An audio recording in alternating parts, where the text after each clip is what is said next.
আমাৰ নিৰ্বাচনী প্ৰচাৰ পুৰা ধম চলি আছে।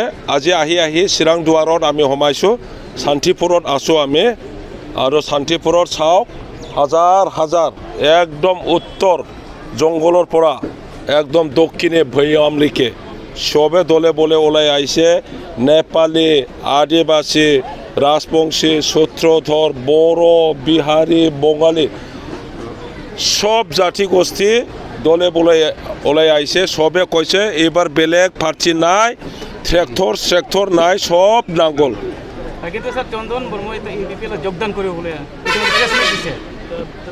আপোনাক কৈছে প্ৰেছ মিট দিছে কেতিয়া? মই দেখা নাই। 12 তাৰিখত জয়েন কৰিব। তেতিয়াহ'লে 12 তাৰিখৰ পিছত আমি কেনেকৈ আলোচনা কৰিব লাগে সেইটো কৰিম না।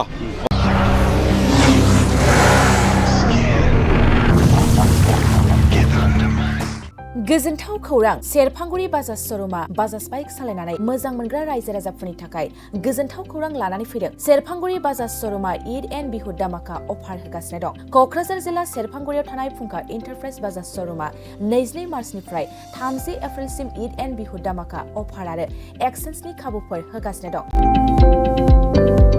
नोंथांमोना सेरफांगुरियाव थानाय फुंखा इन्टारप्राइज बाजाज श'रुमाव खुंफुंजानाय ईद एन्ड बिहु दामाका अफार एक्सचेन्जआव फैनानै नोंथांनि लुबैनाय बाजाजनि बाइकखौ लांफैनो हागोन।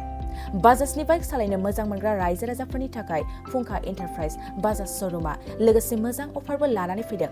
बेफोरनो जाबाय helmet free, 2 litre petrol free, case होनानै बाइक बायगिरिफोरनो 1000 रां केसबेक हरफिननाय जागोन। आरोबाव लोगोसे मोनसे गोजोनथाव खौरां 500 रां होग्रोनानै गोसोबादि बाइकखौ आवग्रिना दोननो हागोन आरो गासै गारिजों लोगोसे मोनफा एसर गिफ्ट हरनाय जागोन।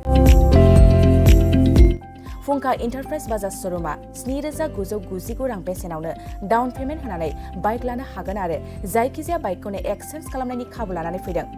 आबुङै मिथिनो थाखाय 6003817191 7002240725 आरो 9101547892 बे जानबुं नाम्बाराव खौरां लाहरनो हागोन।